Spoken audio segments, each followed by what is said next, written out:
မော်တာညီကို2ယောက်ကတီထောင်ခဲ့တာပေါ့နော်ကျွန်တော်စာတန်းထိုးပေးလိုက်ပဲမြတ်ကောက်ကိုဖတ်လိုက်ပါနော်ဆိုတော့ဒီ application ကိုမော်တာညီကို2ယောက်ကတီထောင်ခဲ့တယ်တယောက်ကတော့ Dennis Motta ဖြစ်ပြီးတော့နောက်တစ်ယောက်ကတော့ Stephen Motta လို့ခေါ်တယ်ပေါ့နော်ဆိုတော့ဒီ2ယောက်က Italy နိုင်ငံသားဖြစ်တယ်2020ခုနှစ်မှာဒီ Wayfu application ကိုစတင်တည်ထောင်ခဲ့ပါတယ်ဒီလက်ရှိမှာတော့ Stephen က Wayfu ရဲ့ CEO ရာထူးနဲ့ Dennis ကတော့ဒီ engineer ပိုင်း head department မှာတာဝန်ယူပေးနေပါတယ်သူတို့ရဲ့ရုံးခြေစိုက်ကတော့မီလန်မှာရှိပါတယ်ဟိုကြားဘူးတယ်မလား AC Milan တို့ Inter Milan တို့လေဆိုတော့ဒါကတီထောင်သူတွေရဲ့အချင်းချင်းနောက်တစ်ခုကသူ့ရဲ့ပတ်စံပေးတဲ့စနစ်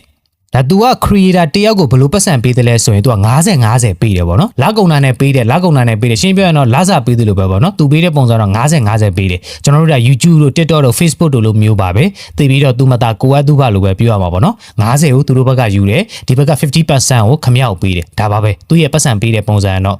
ယူရှင်းပါတယ်နောက်တစ်ခုကတော့သူ့ရဲ့ UI ပေါ့နော်ကျွန်တော်ကြည့်ရတဲ့လောက်ကတော့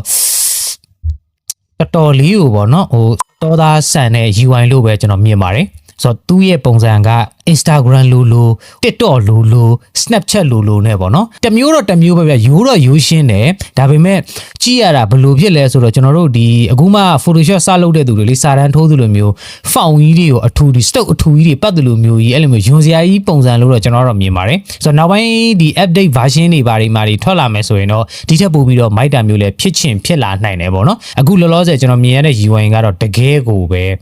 အကွမ်းကြီးပါယွန်စရာကြီးနောက်တစ်ခုကငွေဘယ်လိုရှာမလဲโอเคကျွန်တော်ဒါကတော့လူတိုင်းသိချင်ကြမယ်လို့ကျွန်တော်ထင်ပါတယ်ဆိုတော့ငွေရှာမယ်ဆိုရင်ကျွန်တော်တို့ကသူ့စီမှာ creator အဖြစ်စာရင်းသွင်းရပါတယ်ဆိုတော့ကိုတင်လိုက်တဲ့ content မှာကိုတင်လိုက်တဲ့ views တွေပြီးတော့ comment ဘယ်နှယောက်ပေးတာလဲပြီးတော့ဒီ super like စတာတွေပေါ်မှာမူတည်ပြီးတော့